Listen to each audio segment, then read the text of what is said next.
За 3 тижні Росія знищила і пошкодила в Україні 400 шкіл, 110 лікарень, тисячі житлових будинків. Під завалами знаходяться сотні громадян України. Наші рятувальники намагаються допомагати їх, шукати їх, розбирати ці завали, а Росія продовжує обстріли і в такий спосіб перешкоджає роботи рятувальних служб. Якщо ви подивитесь на карту, між Донецьком і Маріуполем знаходилось місто Волноваха. На карті воно залишилось, але в реалі його вже не існує, воно стерте з лиця землі. Там нема жодного цілого будинку. Я дуже дякую Європарламенту за резолюцію щодо підтримки України в боротьбі з триваючою російською агресією, але я прошу і закликаю усіх євродепутатів нарешті визнати персонально Путіна військовим злочинцем, як це вже зроблено в Сполучених Штатах Америки. І я переконаний, що суд в Гаазі попереду. І я переконаний, що прокурор Міжнародного кримінального суду вже розпочав відповідне розслідування. Тому що для цього рішення такого суду є усі підстави. І сьогодні на тимчасово захопленій території України вже розстрілюють людей цілими родинами. Викрадають, вбивають мерів, очільників міст, які не пішли на колаборацію з російськими окупантами. Вбивають священників, викрадають журналістів. І це в 21 столітті. Вбито вже декілька іноземних журналістів. Американського журналіста і росіяни вбили, коли він знімав евакуацію цивільних біля міста Київ. Це навіть не було бойові дії, це була евакуація. Пострілом в голову. Фотографа, колишнього фотографа Нью-Йорк Таймс. І це варварство відбувається в Європі, шановні друзі. Тому що сьогодні Росія має мету знищити Україну, має мету знищити гуманізм, міжнародне право, мир, свободу, ті цінності, які сьогодні нас з вами разом роблять людьми.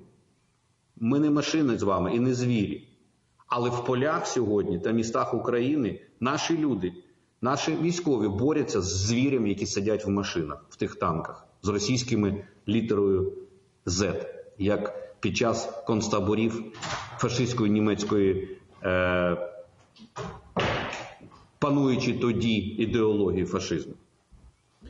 І всьому цьому можна було би запобігти, якби раніше була реакція. Я багато років казав вже про те, що Росію можна зупинити, якщо буде справжня відсіч. Не занепокоєння, а реальна справжня відсіч.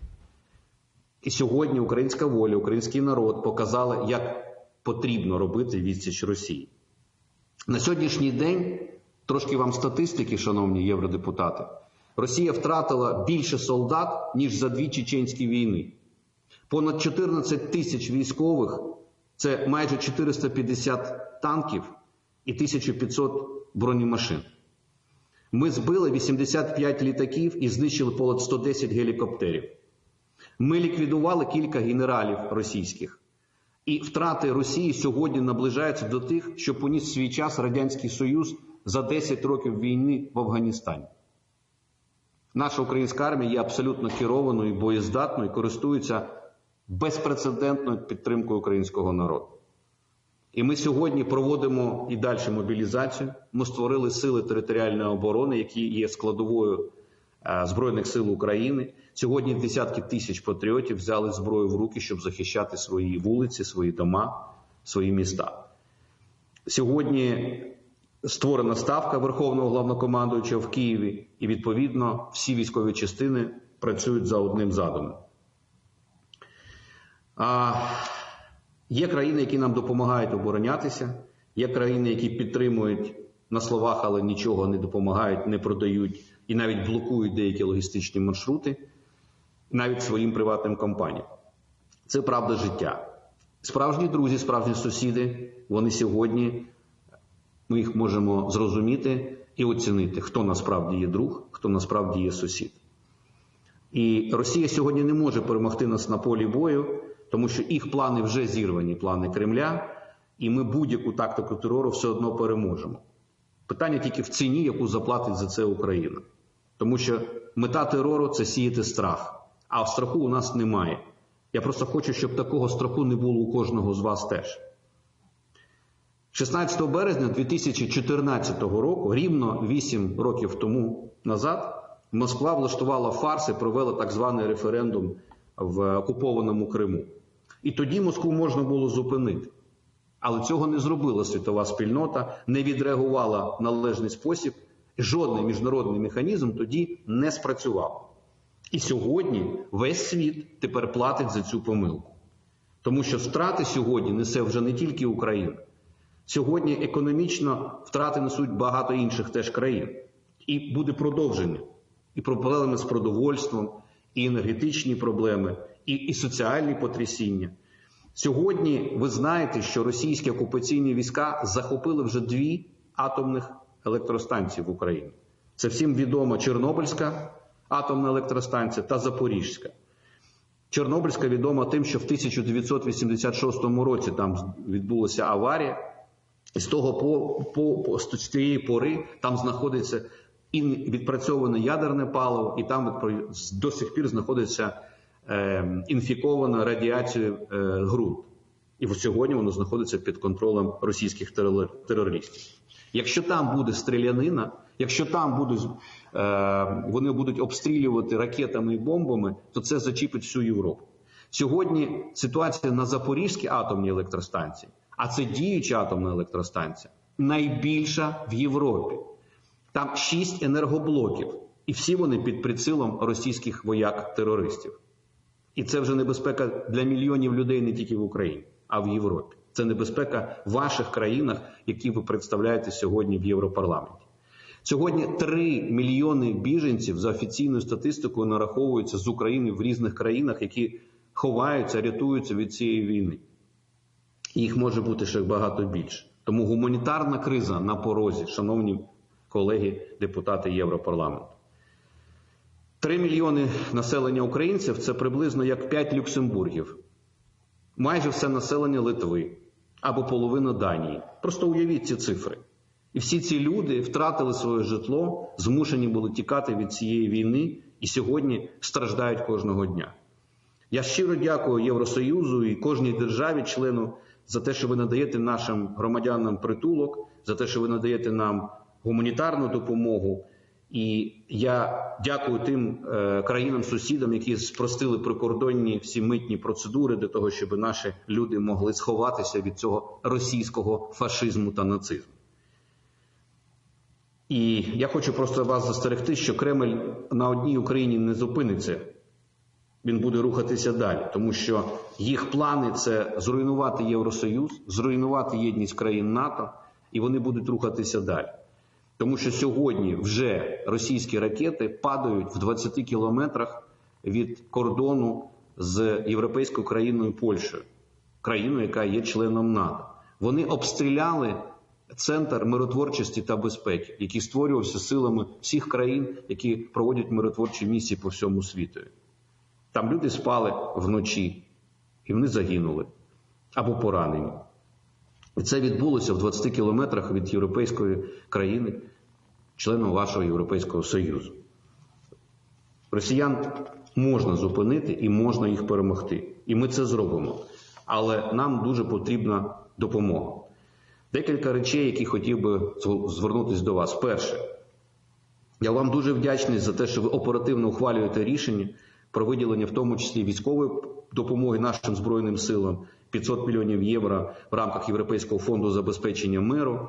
І цей пакет нам дуже помічний, я вам дякую за це.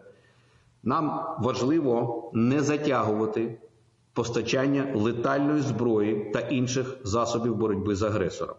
Сьогодні ми готові вибирати ті кошти максимально оперативно. Завдяки вашому розумінню ми зможемо придбавати необхідні засоби, необхідні літаки, бронемашини і все решта, що потребують наші Збройні сили. Нам потрібно засоби ураження протитанкові, проти літаків, проти гелікоптерів. І все це ми відпрацьовуємо з кожним урядом кожної країни, до складу яку ви представляєте.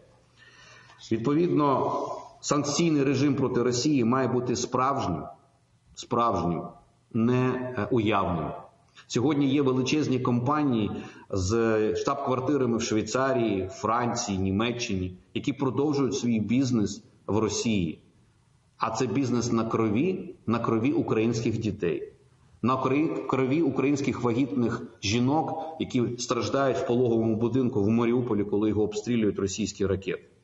Назви цих компаній ми оприлюднюємо, і прем'єр-міністр України Денис Шмигаль зробить заяву з назвами цих компаній. Ми б дуже вас просили, щоб ви теж відреагували, тому що не можна на крові заробляти гроші, не можна робити бізнес на крові. Я дуже прошу припинити будь-які стосунки з Російською Федерацією, тому що, ще раз повторюю, це держава-терорист. Сьогодні ми точно знаємо, що ми переможемо в цій війні.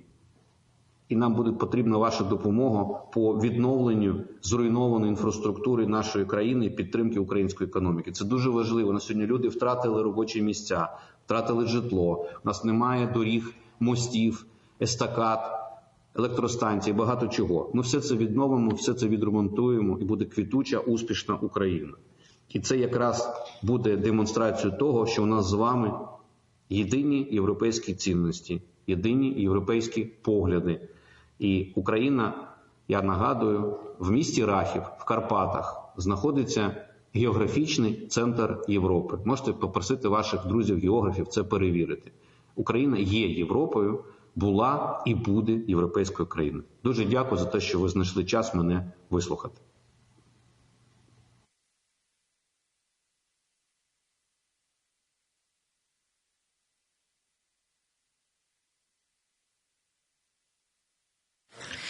Merci, Monsieur le Ministre, pour ces propos très forts.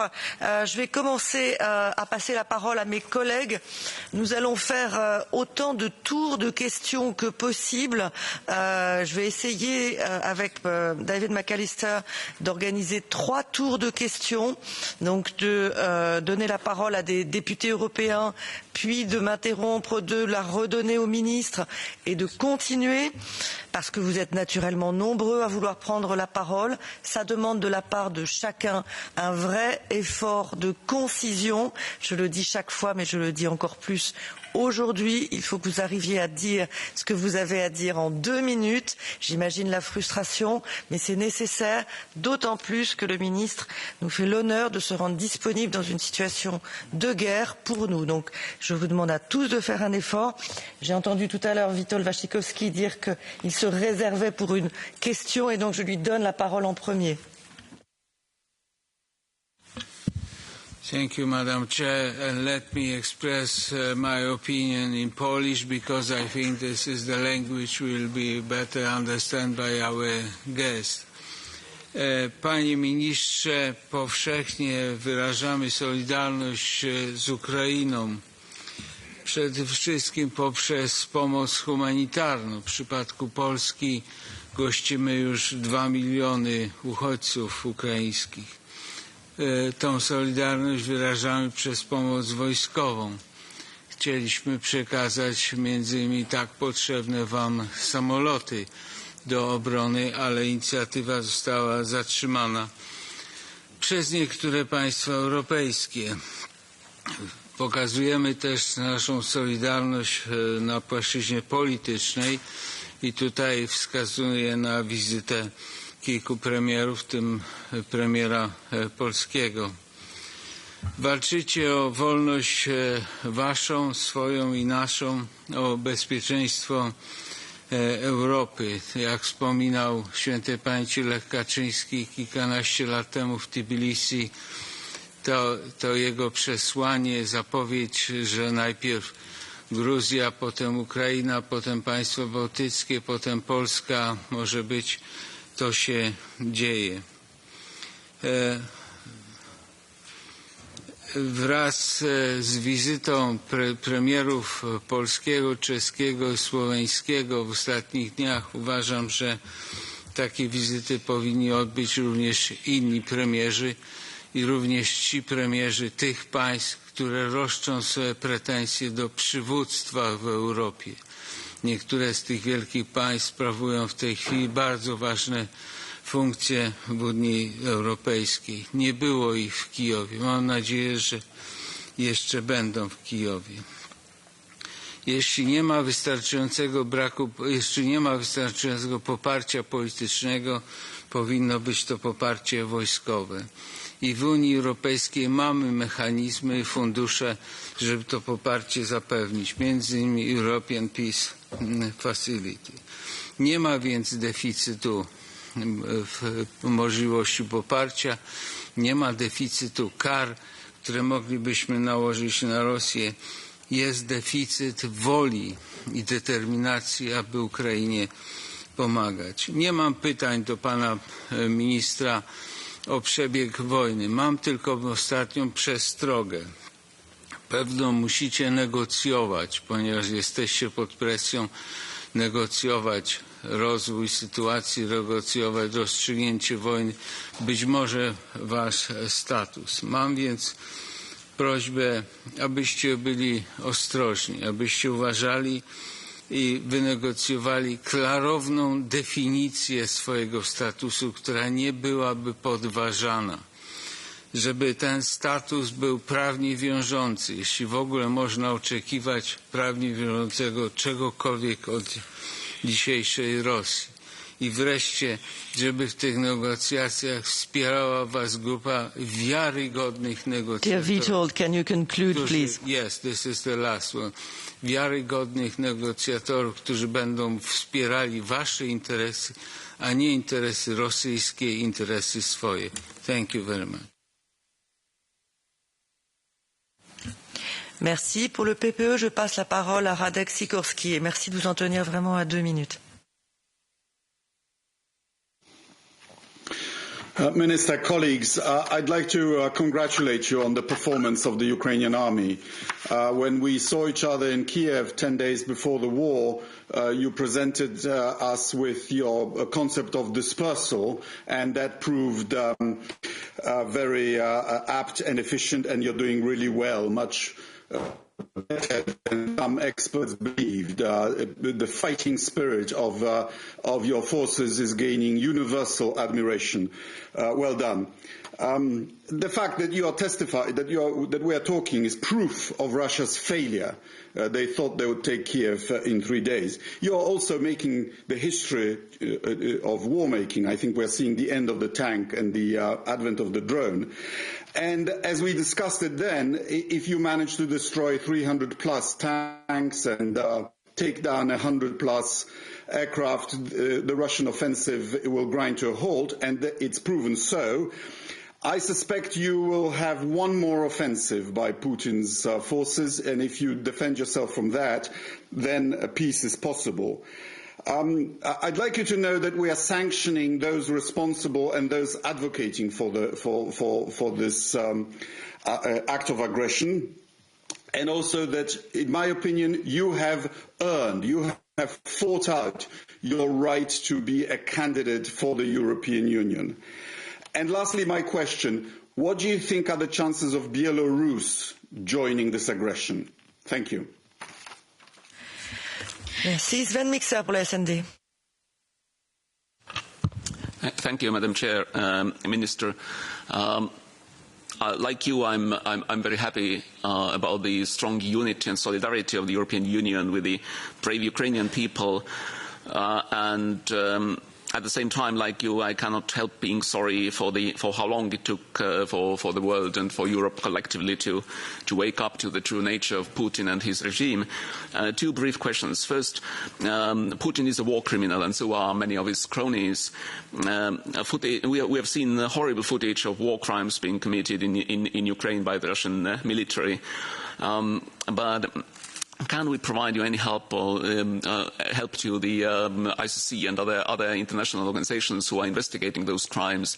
Because obviously, at the end of the day, we need usable, documented, forensically usable evidence when it comes to the court, and when we are going to bring those perpetrators, including Putin, to justice. So can we do anything more than we are doing now? Because those organizations are limited in their resources and also in their access to the the ground, and obviously the priority for Ukrainian army is fighting the war, not just collecting evidence of the crimes.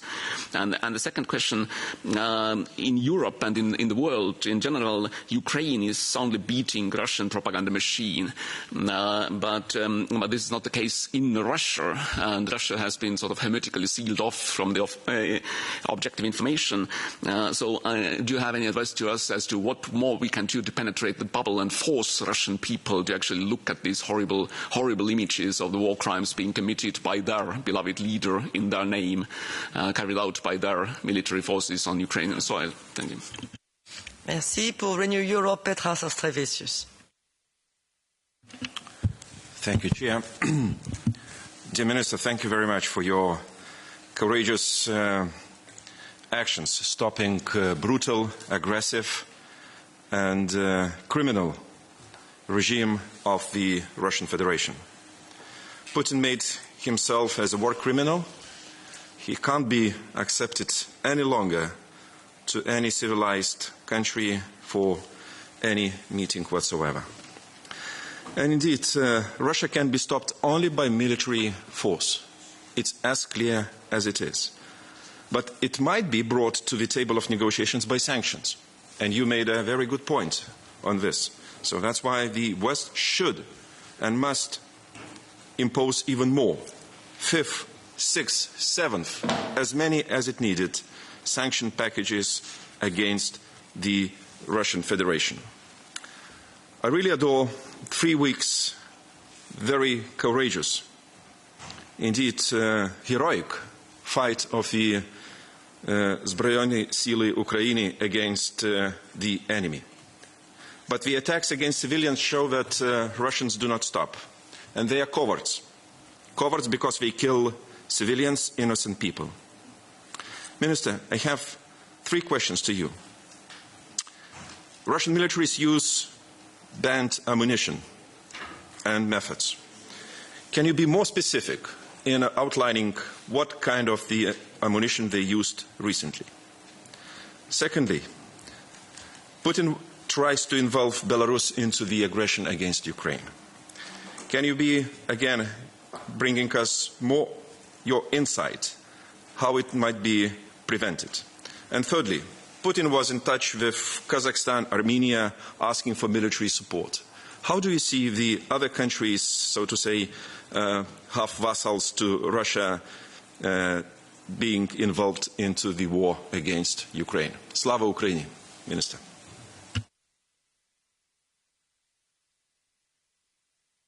Markéta Gregorova, par les Verts, pardon. Thank you, Chair, and thank you, Minister. Ďakujem moc, čo vy si vodní s nami. We have very little, very precious time, so I will be rather practical. Firstly, the question of no-fly zones over humanitarian corridors is a sensitive one. There is no doubt. However, I do believe that they are an important part of negotiations and that there doesn't have to be further escalation of the conflict.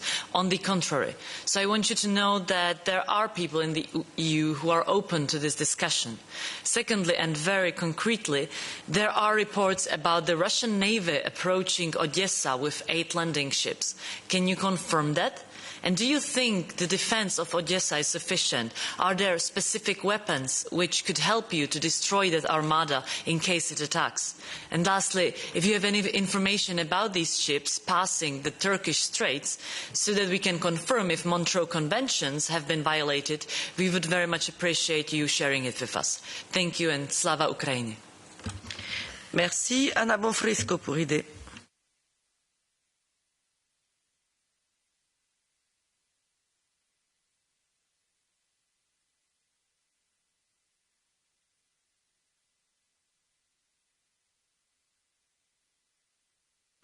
Mrs. Bonfrisco, could you please press on the speak button?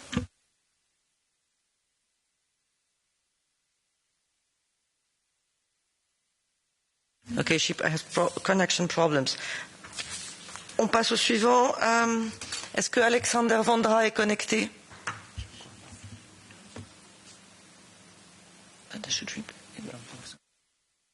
Si S'il n'est pas connecté, je passe la parole à Fabio Castaldo.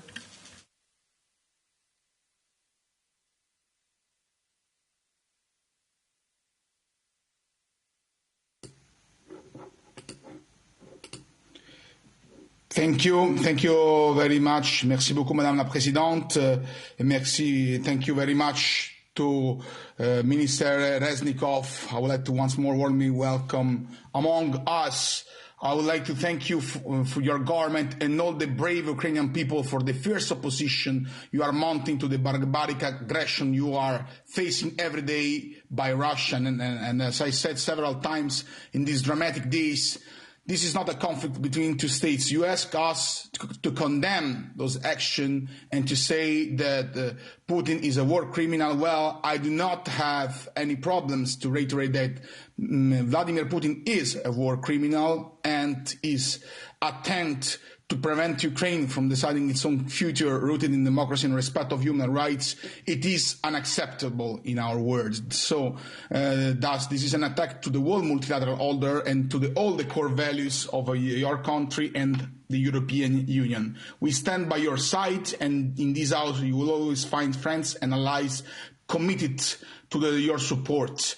Let me ask a few questions, if you allow me, dear Minister Reznikov. First of all, I'd like to ask you to elaborate further on the recent intelligence reports that speak about a potential Kremlin intention to organize a fake referendum in Kherson along the same lines as the ones already conducted in Donbass, in Luhansk, and even before in Crimea. It is a concrete possibility, and do you think that Russia would use this tactic in Kherson and other regions with the false and vain hope to legitimize somehow the invasion or legitimize a possible annexation of the oblast occupied so far? Another element of great concern is, of course, related to the redeployment of Russian troops from other war theaters to Ukraine. According to intelligence sources, the Kremlin has already mobilized regular troops and paramilitary units previously stationed in Chechnya, and there are allegations of the relocation of personnel and assets from Syria, from Nagorno-Karabakh, and even troops belonging to the infamous Wagner group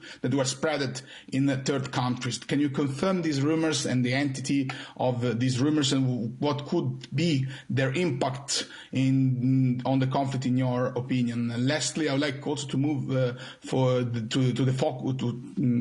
focus to another domain, probably less covered. Can you please conclude, Fabio? But crucial from the outcome of conflict, this is the cyber domain, which was the degree of the intensity of Russian cyber warfare still nowadays, and how can we cooperate more? How can we intensify our support also in the cyber domain? Thank you very much. Thanks for your brave and strong fight. We are beside you. Slava Ukraina. Merci. Est-ce qu'on peut réessayer Madame Bonfrisco?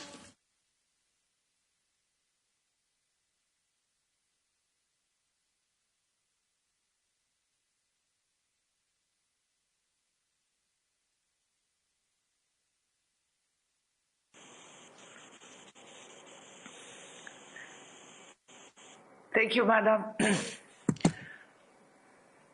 Thank you, Madam.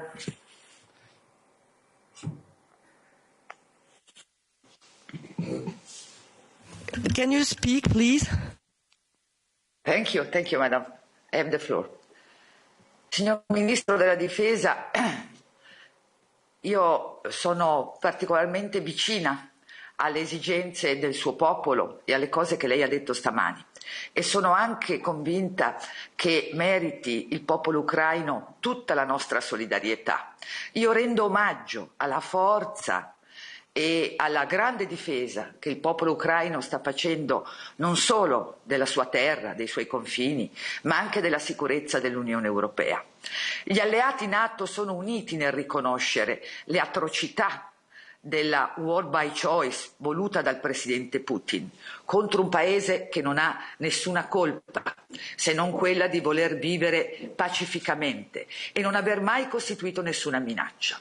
Io credo invece che Putin abbia deliberatamente scelto di attaccare non solo l'Ucraina ma tutti i valori l'Occidente che noi insieme rappresentiamo. E questa guerra cambierà il mondo, inevitabilmente. Stiamo già vedendo i segni dei cambiamenti. Sono rivalità sistemiche globali.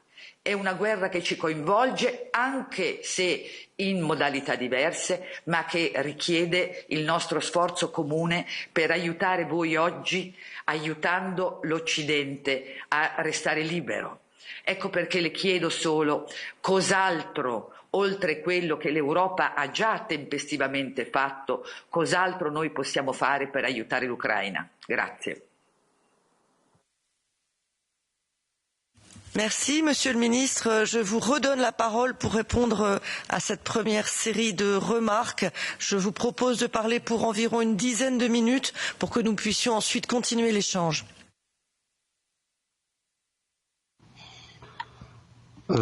Дякую за запитання, дякую за слова підтримки. Це дуже важливо, і я спробую знайти можливість донести їх до українського народу про наше з вами сьогодні спілкування. Декілька запитань повторювалися, тому я спробую їх об'єднати. По-перше, було питання про можливу участь Республіки Білорусь. Ви знаєте, я в свій час перед початком цієї відкритої фази агресії декілька разів помилявся. Я був абсолютно переконаний, що Путін не наважиться застосовувати ракети та бомби та авіацію проти мирного населення. Я був переконаний, що він наважиться на вторгнення, але я не думав, що він буде бомбити цивільні міста. На жаль, я помилився. Тому зараз робити припущення щодо Республіки Білорусь я можу знову помилитись. Але наші спостереження, наші дані розвідки говорять про те, що населення Білорусі, а військові Білорусі теж відносяться до категорії населення, не хочуть цієї війни.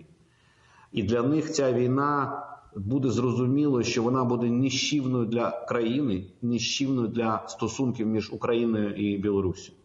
Тому я просто маю надію, що не буде надано наказу наступати білоруській армії проти України. Білоруська армія нараховує, якщо не помиляюсь, 45 тисяч вояків всього на 10 мільйонів населення. І відповідно це буде носити тільки політичний символ для Путіна, якщо білоруські війська зайдуть в Україну, але це буде руйнація всієї системи оборони та безпеки Республіки Білорусь. Тому я залишаю оптимістичну надію, що цього не відбудеться. Але ні для кого не секрет, що, на жаль, аеродроми Білорусі використовуються для літаків Російської Федерації. Вони подають набої, вони подають паливо для танків і використовують як логістичний майданчик Республіку Білорусь, воюючи проти України. Що стосується інших питань, закрите небо. Шановні депутати Європарламенту, питання закрите небо – це питання життя тих дітей і тих жінок, про які я вам вже розказував. І це не є технічна проблема, тому що сучасні технології дозволяють закрити небо і не пропускати ракети, крилаті ракети, які прилітають сьогодні на територію України. Тому що сьогодні незахищеною є Харків, Маріуполь, Львів, Івано-Франківськ, Житомир, Вінниця, Київ. Наша система протиповітряної оборони робить все, що вона може зробити, але цього недостатньо, тому ви бачите, які шалені руйнації. Чим довше буде вагатися керівництво кожної країни, від якої це залежить, тим більше людського життя буде втрачено. І тим більше потім грошей європейській спільноті прийдеться заплатити для того, щоб допомогти Україні відновити ці зруйновані дома, зруйновані дороги. Але не можна буде відновити людське життя, яке втратить Україна. Тому чим довше будуть вагатися, тим більше буде це сприйматися нащадками, як співучасть в злочині, який коїться сьогодні злочинцем Путіним і його прихильниками в Кремлі. Тому, будь ласка, приймайте рішення, тому що ваші виборці дадуть цьому оцінку. Що стосується ризиків в Одесі з Чорного моря, проходження через Босфор військових кораблів, я маю надію, що юридична оцінка буде цьому надана, тому що весь світ бачив, як вони накопичують військову армаду, в тому числі через протоку, Босфор-Дарданели, як вони заходили в Чорне море і накопичували там свої війська. Одесити готові до спротиву, Збройні сили України готові до спротиву і чекають ворога не з оголеними руками. Що стосується намірів провести референдуми в Херсоні і зробити Херсонську так звану Народну Республіку, як вони це робили на Донбасі, населення України вже їм продемонструвало, що вони їх не хочуть там бачити. Плани Путіна, що його будуть зустрічати з квітами на українських вулицях, провалилися. Його зустрічають з кулеметами, з гранатами або з доброю лайкою від простих жінок. І навіть спроби придумати якусь там юридичну конструкцію, вони протизаконні і проти Конституції України. Тому що є закон України про референдум, є відповідно записано в Конституції, що у нас територіальна цілісність, у нас унітарна держава, і будь-які рішення будь-якого місцевого рівня, вони є протизаконні. Що б там вони не придумали, який театр фарсу вони би там не влаштовували. Чим може ще допомогти європейська спільнота? Повторююсь, санкції мають бути ніщівними, руйнівними для економіки Росії, справжніми, неуявними. Будь ласка, перестаньте висловлювати просто стурбованість. Треба рішуче діяти, так, щоб росіяни зрозуміли, що вони підтримують свій режим і вони мають за це теж платити. Сьогодні матері російських солдат не можуть поховати своїх дітей. Тому що, я вам вже казав, більше 10 тисяч вбито російських солдат на цій війні, яку розв'язав Кремль. Але, на жаль, міжнародні організації продемонстрували свою слабкість, і я навіть собі дозволю жорстке слово, імпотентність. Не працює ні Червоний Хрест, ні ОБСЄ, ніхто не працює на території сьогодні України в реаліях. А бюджети, які вони мають, напевно, дуже шалені. Тому питання фіксації злочинів, які порушили ви, колеги, це дуже важливе питання. Ми з радістю приймемо таку допомогу, тому що за ці злочини вони будуть платити. Вони будуть платити і грошима, і на лаві підсудних ті, хто безпосередньо дає накази вбивати українських людей.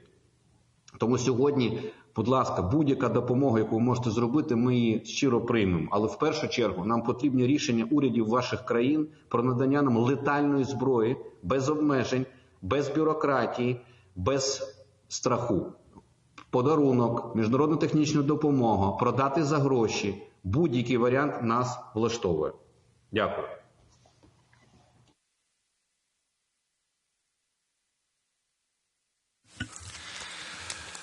Thank you, Minister, for this first round of responses. Colleagues, we now come to the second round. I will now give the floor to the AFET coordinators of their replacements. Once again, colleagues, please be precise. 2 minutes each, and we begin with Andrius Kubilius for the EPP. Minister, really all the respect for your personal courage and courage of your soldiers and citizens. I will not speak about military issues. You know much better what you need and what you are getting and what still you are waiting from the West. But I will make one conclusion and one question. From my point of view, Putin is really losing this war. First of all, he's losing in a military area against, brave Ukrainian soldiers, and he's losing economically against Western sanctions, which can be even stronger. So, Minister, in your opinion, what conditions for Putin capitulation need to be established, both from your side and from the Western side? So, second question. Are the West leaders helping you in those negotiations which you are having with the Russian side, demanding Putin capitulation, or the West leaders are pushing you to accept in some way Kremlin conditions? So those are my two questions, and the last one would be very simple. How do you see the future relations in between of victorious Ukraine and Russia after Putin? Thank you, Andrius Kubilius. And now I give the floor to Tonino Pizzula for 2 minutes. Thank you, Chair. Honorable Minister Reznikov, first I wish to salute heroic resistance of Ukrainian people against the Russian aggressor. It's good to see you today in completely different circumstances than when we met last month in Kiev I recall your update on Ukrainian preparation for then possible Russian aggression and your call for united and visible EU reaction. I can only repeat your conclusion then that the current security situation is not a test of Ukraine alone, but a test of EU capitals. Yes, our reaction was unprecedented, visible and united, but we can and we need to do more. This is not time for calculation of economic gains and losses. It's a time for decisive action. By defending itself, Ukraine is fighting for European security. I would like to ask you a couple of questions. How do you assess the state of Russian military forces that evidently did not reach the goals and expectations set ahead of their aggressive attack? How do you comment the so-called 15 points as a proposal for agreement? Are the recent attacks several miles away from the EU border endangering the corridors to deliver humanitarian and military assistance to Ukraine? And lastly, I'm coming from Croatia, and unfortunately, we understand your suffering after going through similar experience 30 years ago. A week ago, an armed drone of 6 tons, assumingly originating from Ukraine, fell in the middle of our capital, Zagreb. Could you share more information on this incident? Thank you. Slava Ukraini. Thank you to Nino Pizzula. For Renew, Dragos Tudorake, 2 minutes. Thank you, Chair. Good morning, Minister Reznikov. You've described in your first address atrocities that we've seen ourselves. I can only imagine what it must be to actually live them. And it is also clear that the underlying rationale for Putin and his army was to use such atrocities to undermine the determination, the morale of your troops, as well as the morale of the rulers, such as yourselves, and thus give up and surrender. And yet, not only that you haven't surrendered, but you've managed, I think, not only to put into question, but to actually bust the myth of the mighty Russian army, something that no one else has managed to do so far. So congratulations for you and your army for that. My question is there anything that we can do or something that we should not do to actually contribute to the sustained morale of your troops? The second question for Kiev and Odessa. Should it come to a complete siege of these cities, do you have sufficient supplies, military and civilians, to actually sustain a long period of time? And then when it comes to the much debated air control, airspace control, would the supply of efficient and longer range drones and air defense systems be enough of a proxy for a no-fly zone imposed by NATO? Thank you. Thank you, Dragos. Replacing Thierry Mariani, I give the floor to Jack Madison. Thanks so much, Mr. Chairman, and thanks a lot for Minister. We all, with our joint mission up from Africa and SEDA, we met 3 weeks before the war, and at this time I was more than sure that Ukrainians are ready to fight. They were very calm, they were very well prepared, there were no panic, and today we see, after 3 weeks of the war started, that they are doing more than anybody expected from the Western countries. There has been a lot of speeches and the questions that what can we do more and which kind of help you need. I think this is totally clear. Ukrainians are strong enough to fight on the land. They have the military equipment to fight against Russians. There is no need for the military help on the ground. But the things what we all know is that they need to have a control over the sky.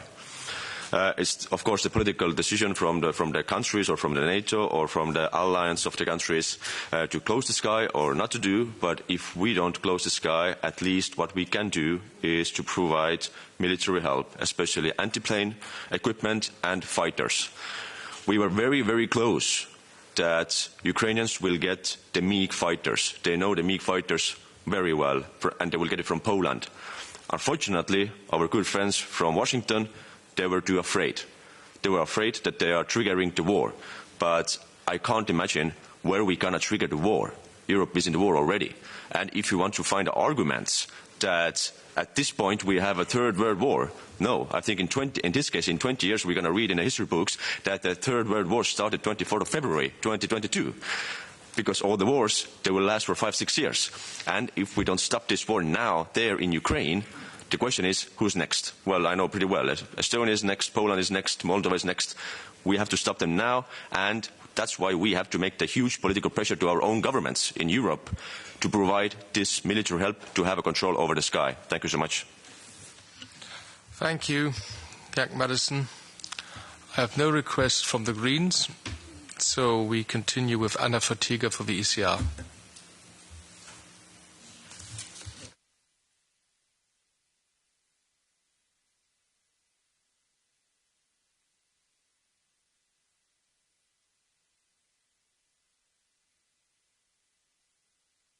Mrs. Fatiga, could you please press on the speak button? Hello? Do you hear me? Do you see me? Thank you. Minister, salute to you and whole Ukrainian army, also all defenders of Ukraine under leadership of President Zelensky. Let me start in passing words of my kids there far in Gdańsk, northernmost Poland, that it is totally different to see TV broadcasts and to see terrified kid in your kitchen. And so I'm happy we are able at least to help this. Poland is certainly with you. Yesterday's verdict of The Hague ICJ, in my opinion, makes it more feasible, even more feasible, resolute actions, because in view of international law, we have the obligation to prevent ongoing crimes against humanity, and I have no doubts this process has been introduced by Russian Federation already in 2014 on Ukrainian territory and engaged in presentations also by a variety of channels to The Hague. I would like to ask your opinion on Polish concept of the NATO plus, let's say, or our coalition of willing peacekeeping forces deployed in Ukraine. And secondly, as I'm sure that the result of this war is your victory over Russian Federation, because it is not only Putin, surely. These are also ordinary Russian military perpetrating war crimes there. So it should be much broader. What kind of actions against impunity of Russia are more feasible? The ICC verdict or special tribunal? What do you think? Thank you, Anna Fatiga. I have no request from the left, so I give the floor now for the non-inscrit to Martin Genjishi. Thank you, Chair. Honourable Minister, thank you very much for being with us today. I would like to express my admiration for your perseverance and for your heroic resistance against the Russian aggressor, and express my solidarity with the Ukrainian people. I agree with those who say it's not only a war for Ukraine's sovereignty, but it's a war of civilizations, and in this respect we do need to do more. I have three specific questions. One of them concerning the foreseeable raid against Odessa. I'm curious to know what is happening in Transnistria. Are there any Russian troops there that are ready to be deployed and take part in this war? What information do you have on your side on Russian military forces in Transnistria? And is there an imminent danger of them getting involved in the war? My second question concerns military equipment. I would like to know if you can share with us some information as to how well the territorial defense units, the Teroborona, are equipped as far as military equipment is concerned.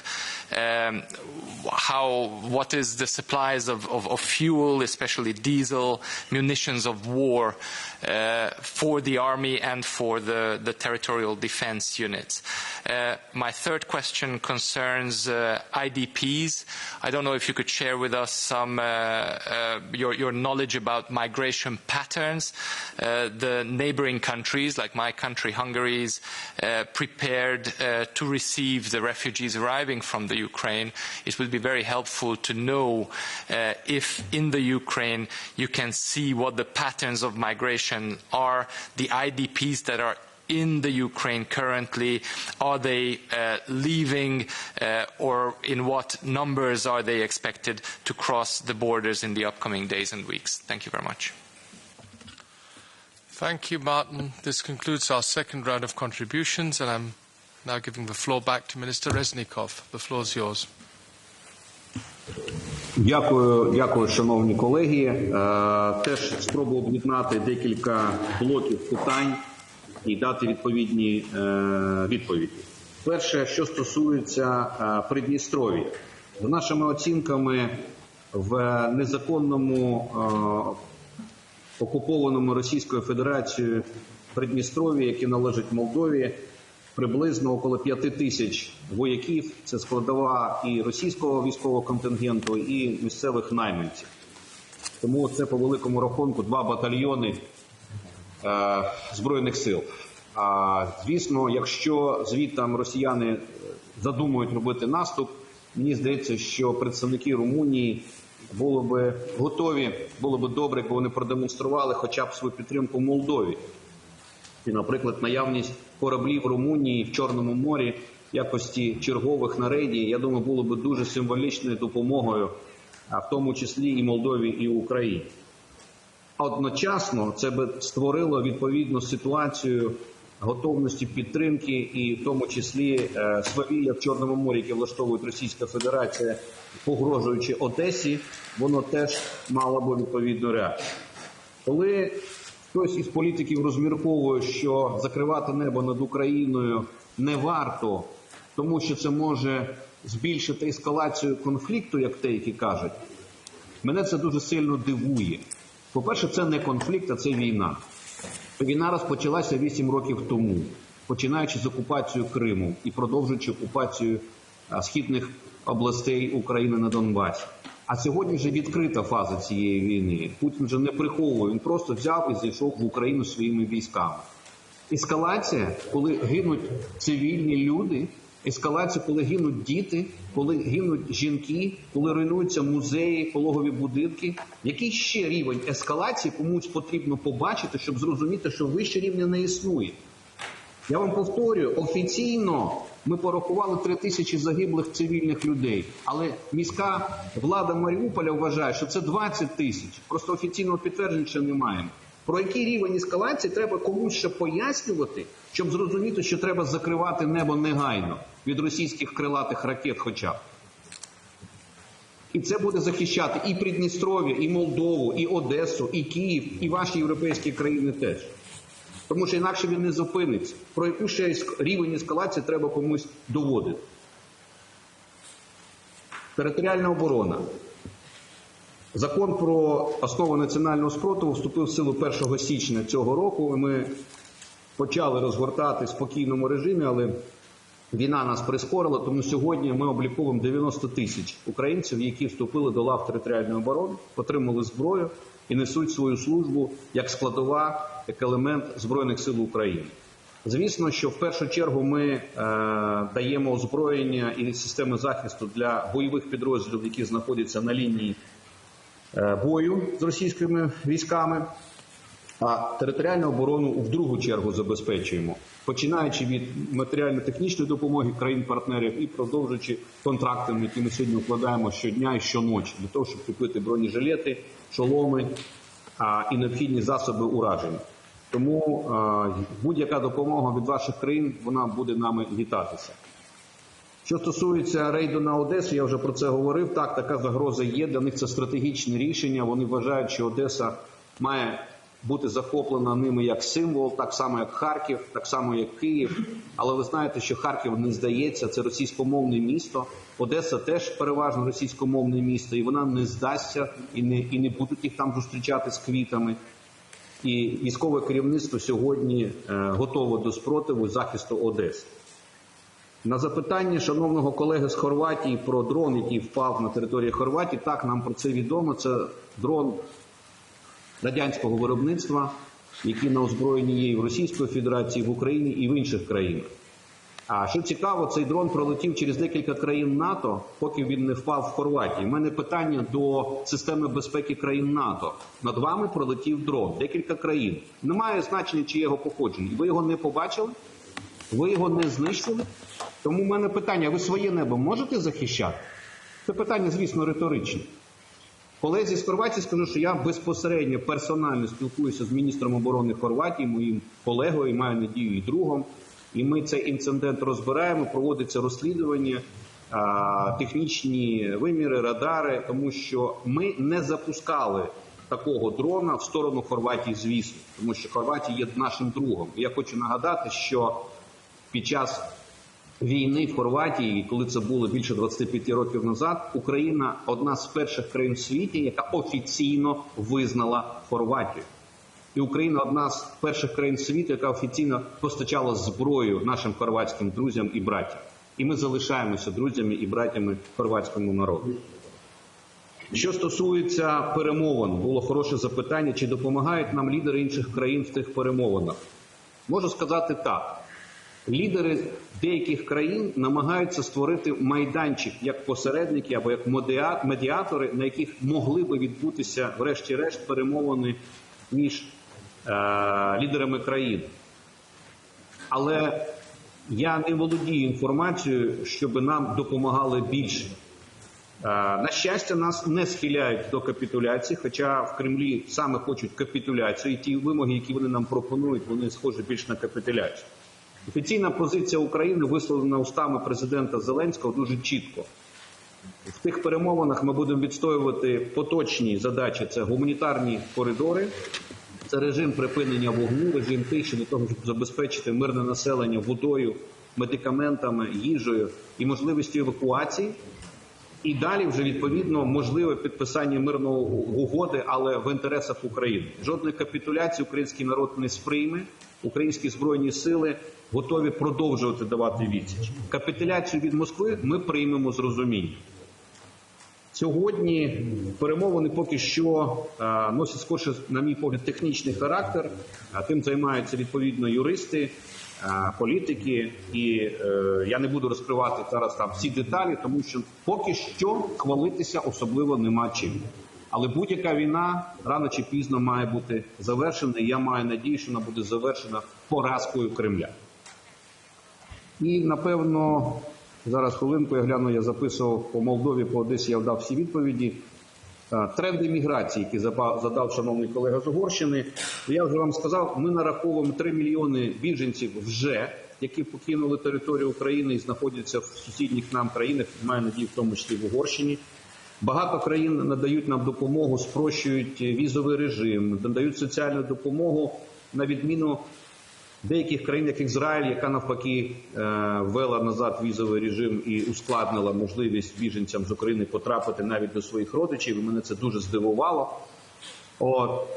Які тренди сьогодні? Тренди з кожного міста ми намагаємось вивести людей з Бердянська, з Маріуполя, з Сум, з Харкова, з Ізюма.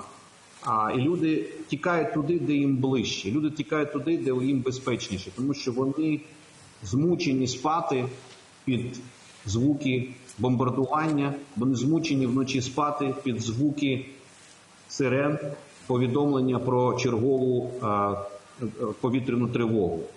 Люди змучені спати в своїх підвалах без води, без світла, без тепла. Тому, звісно, тренди дуже прості. Люди тікають від цієї війни, люди тікають, вони чекають захисту. Це живі, прості люди.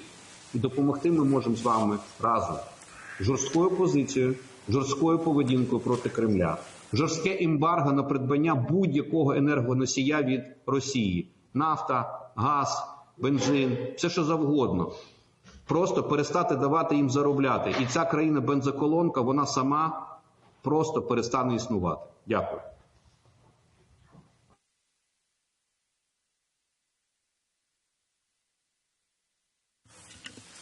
Thank you, Minister Reznikov. We know that you only have limited time, so we will have a short third round. According to the Dahon system, I will give the floor to a number of colleagues. The first is Michael Gahler for the EPP. Thank you very much, Minister. I share, of course, all expressions of admiration and support and solidarity from colleagues who spoke earlier. In order to clarify one thing, yes, I share your view. Vladimir Putin is a war criminal, nothing else. Somebody who stages an illegal attack on a peaceful neighbor, deliberately focuses on civilians and civilian installations, is a war criminal.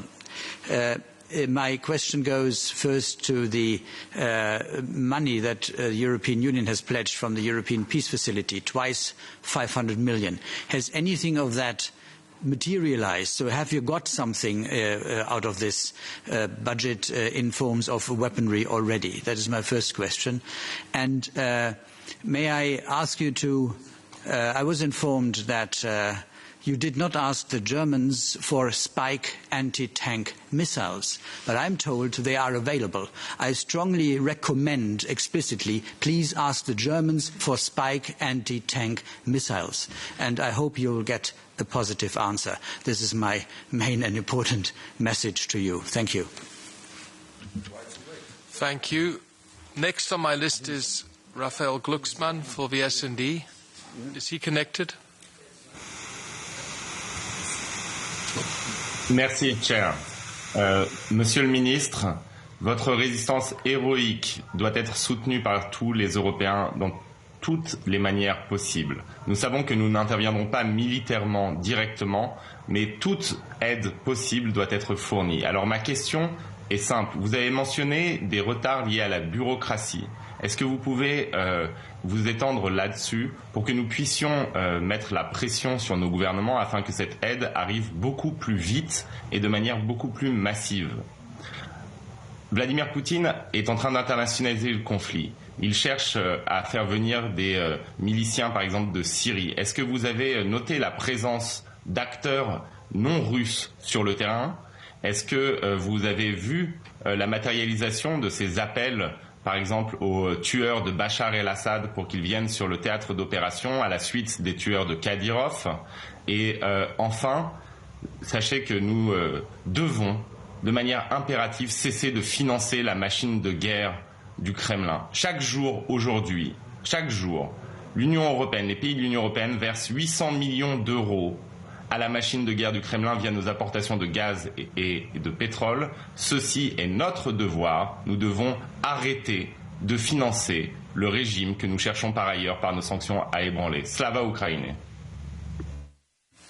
Thank you. Next is Antonio Lopez, please. Thank you, Chairman.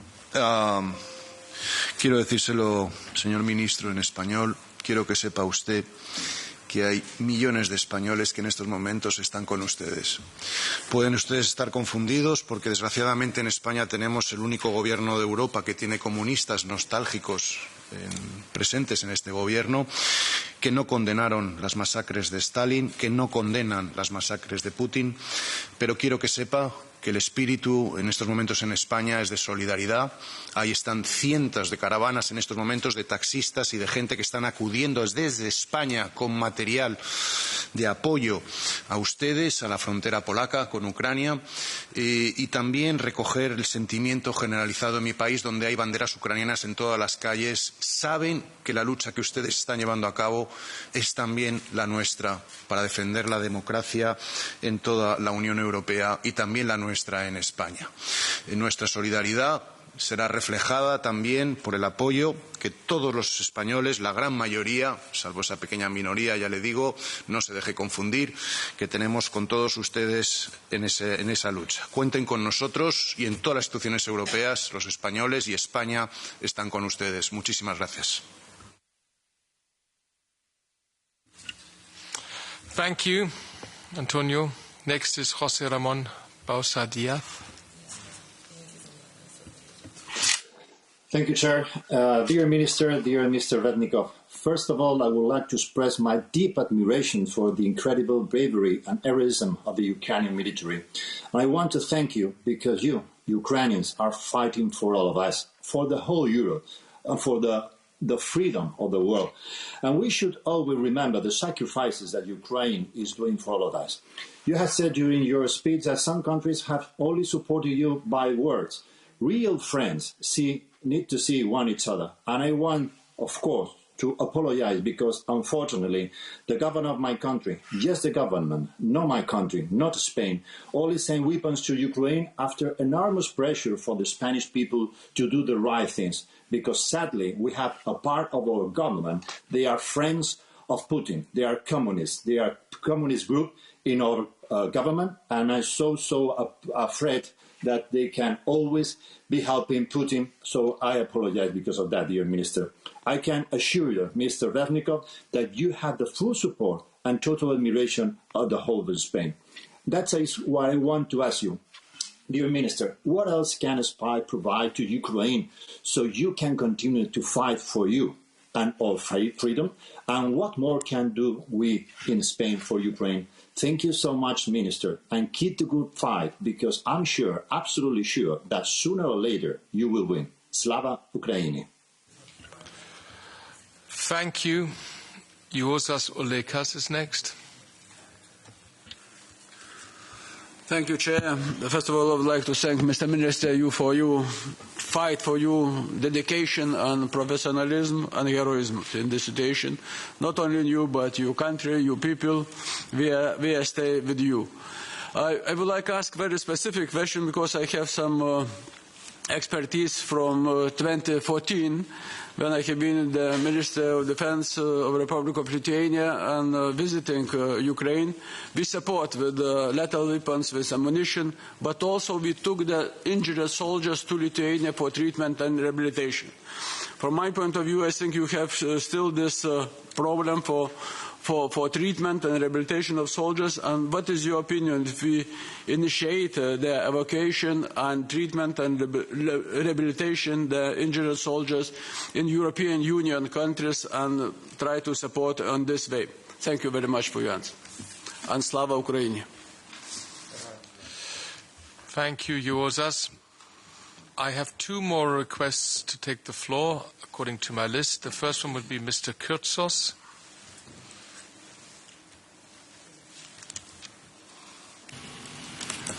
Thank you, President.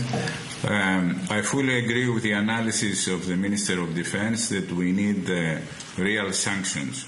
There are two prerequisites for effective sanctions. The first one is an energy embargo, because as it has been pointed out, we still send $600 to $700 million or euros per day to the Russians to finance their war effort in Ukraine. So we have to do something about it, all of us, because it's not just the energy needs of Germany. There are Greek ship owners, Greek mega tankers, etc., etc. We have to get organized. And the second prerequisite has to do with Turkey. Turkey is willing to join the European Union. And it's also a very important NATO member and does not participate in the economic sanctions. It is even trying to take advantage of this situation and bypass the SWIFT system. So these are the two major objectives in order to have real sanctions effective, because the long-term perspective of what's going to happen in 2027, according to the European Union, doesn't really matter. It's the short-term perspective. Thank you very much. Thank you, Georgios. Elena Yoncheva. Je vous remercie, monsieur, de me donner la parole. Monsieur Reznikov, vous venez de dire que vous avez besoin d'armement. Dans votre liste de demandes sont les avions de combat russes qui sont aujourd'hui en possession de 3 pays européens, la Pologne, la Bulgarie et la Slovaquie. Les États-Unis ont déjà donné le feu vert à ce sujet-là. Est-ce que vous êtes en train de négocier avec ces trois pays concernant les avions de combat et aussi des missiles antiaériens? Avez-vous déjà une réponse et à quel point ces avions de combat sont nécessaires pour votre défense? Je vous remercie en avance, Monsieur Reznikov, de donner la réponse et j'espère avec tout mon cœur que cette guerre impensable sera bientôt finie. Je vous remercie. Thank you, Elena. Any further requests to take the floor? Please, Herr Schuster. Ja, ich möchte doch noch etwas zu sagen, weil ich einige Sachen doch etwas anders sehe. Und ich finde, es ist auch notwendig, dass das hier in dem Parlament angesprochen wird. Ich teile die Verurteilung Putins. Er ist ein Kriegsverbrecher, es ist ein unverzeihlicher Angriffskrieg, der auch eine entschiedene Reaktion des Westens und der gesamten Welt erfordert. Gleichwohl glaube ich nicht, dass dieser Krieg militärisch für eine Seite gewinnbar ist. Und deswegen ist es aus meiner Sicht absolut erforderlich, alles dafür zu tun, dass schnellstmöglich die Waffen schweigen. Das geht aus meiner Sicht nur über eine Verhandlungslösung. Und wir sollten hier darüber nachdenken, wie wir so eine Verhandlungslösung befördern können. Dankeschön. Vielen Dank, Herr Kollege Schuster. Gibt es weitere Wortmeldungen? Further requests to take the floor? Please, Ms. Che. Thank you very much, Chair, and thank you very much, Minister, for your presence here. And of course, just like my colleagues, I would like to express my deepest admiration to your country, to the perseverance of the fighters, and for the spirit with which you are defending not only Ukraine, but the entirety of Europe, as so many other colleagues have expressed before me. I would have two questions to you. First is that I was in Lviv just a few days after the war broke out, and when I was speaking to the authorities on the ground, they expressed their wish for European countries to open more border crossings so that the queues of refugees could pass through more easily. And I know that back then they already commended Poland's very formidable efforts where the Polish authorities agreed to open up old crossings that weren't used anymore or opened up new ones that weren't ready yet. But I'm wondering if you have more information about how these negotiations going with other countries so that we could avoid this very difficult humanitarian situation that is at the borders. And the second question I would have is a little bit connected to the question Mr. Glucksmann asked about foreign mercenaries fighting on the side of Russia. And there were some statements made by the Ukrainian General Staff that also Serbian nationals were deployed or were in talks with the Russian army, and this was denied by Serbia. But I would just like to ask whether you would have more information on that that you could share with us. And thank you very much once more for all your efforts and your bravery. Thank you, Katalin. I have one more speaker online. I will close the list because we need to hand over to the Minister again. So the final colleague to take the floor is Mr. Kovachev. Andrei, please. Thank you very much, David. Thank you, Minister, to be with us today. Our full solidarity to Ukraine, to Ukrainian people, to you, to your army, for defending your country from the aggression of the war criminal Putin. And we need to be very, very firm and clear that we are with you. There's no doubt on this. I'd like to apologize in my country, Bulgaria, that the government is not 100% online. Also, the president is not online and is not supporting from the bottom of the heart. But the population, and I can be very firm on this, the biggest part of the Bulgarian population is with Ukraine and supporting the bravest soldiers of Ukraine, which are Bulgarian-speaking, Russian-speaking and Ukrainian-speaking. This is the best proof that the propaganda of Putin is wrong, that the people of Ukraine will not welcome the aggression from Kremlin, and will fight for their freedom and for our freedom. On the disinformation, one point, disinformation campaigns starting from Russia are very aggressive.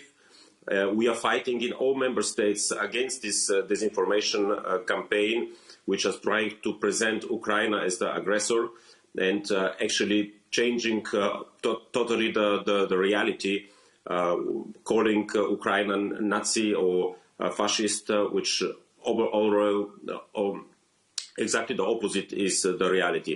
Again, full solidarity with Ukraine, Slava Ukraina, and we are with you. Thank you. Minister Reznikov, the floor is yours.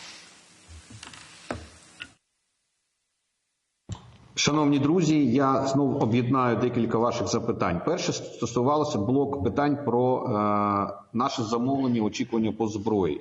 Я не можу розкривати всі деталі, як рекомендації там звернутися до уряду Німеччини, спайк або ще щось. Хочу вам сказати, я персонально підписав листи на кожного міністра оборони кожної вашої країни. І ці листи передані вашим міністрам оборони через наших аташе з питань військових і наших представників послів в ваших країнах. Ви можете зробити запит до своїх міністрів і перевірити, коли, яка дата стоїть на тих листах. І це був не один лист. А далі починає працювати ваша бюрократична система.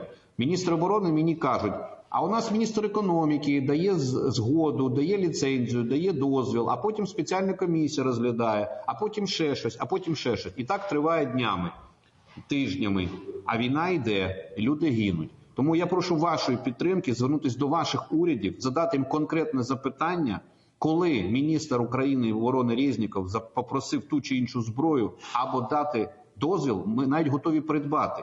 Ваш бізнес готові нам продати, виробники цієї зброї, і ми готові її купити. Але ми до сих пір по багатьох питаннях не отримали згоди ваших урядів. Тому я дуже вас прошу, закликаю, допоможіть нам, як депутати, зверніться до ваших урядів.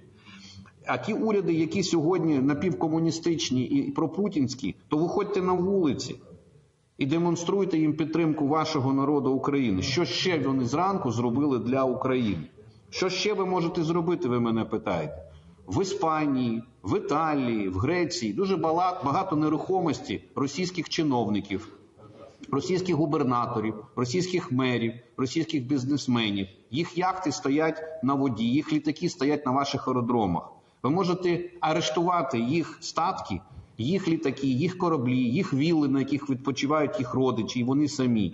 І продемонструвати їм, що весь світ не дасть їм більше вільно пересуватися. Наявність російського паспорта – це має бути зрада всього з людства. Наявність російського паспорта – це як аусвайс фашиста під час Другої світової війни. От що вони мають відчувати від вас, від ваших урядів, від ваших людей. Закрити їм порти.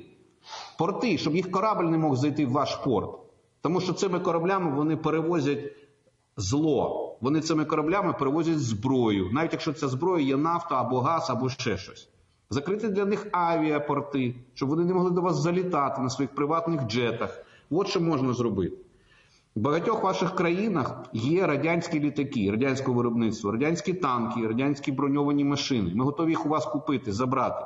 Але треба, щоб ваші уряди дали нам на це згоду. Я письмово до них звернувся і попросив. Ваш бізнес готовий їх продати. Але знов-таки потрібна згода ваших урядів. Що стосується кордонів, нам дуже допомагають наші сусіди, які межують з нами. Це Угорщина, Польща, Словакія і Румунія. І, в принципі, по великому рахунку, мені немає на що жалітися. Наші люди досить отримують велику допомогу під час перетину кордонів, наші біженці. Ми вам за це дякуємо.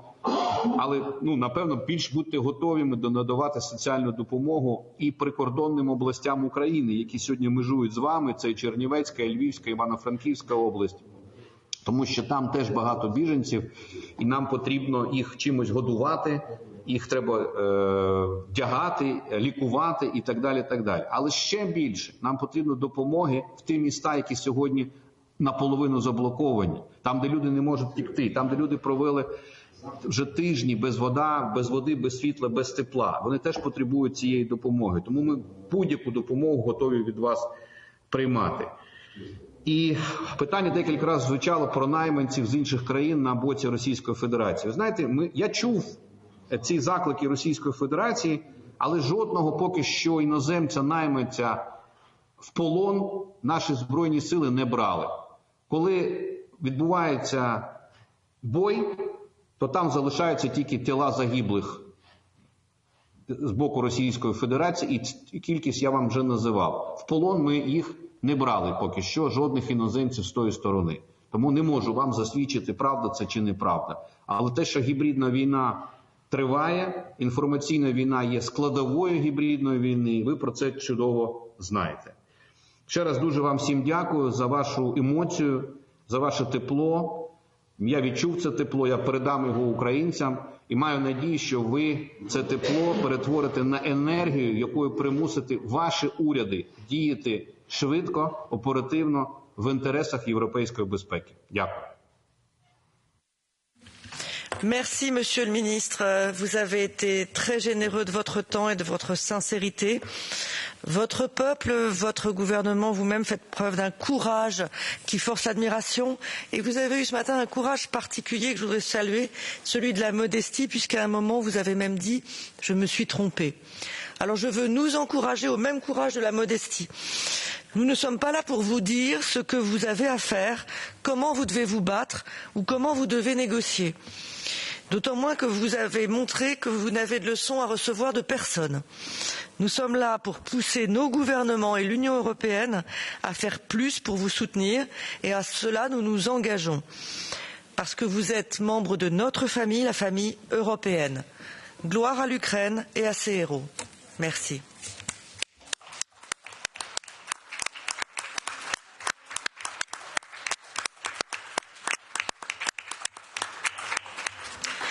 La séance est levée. Je vous remercie.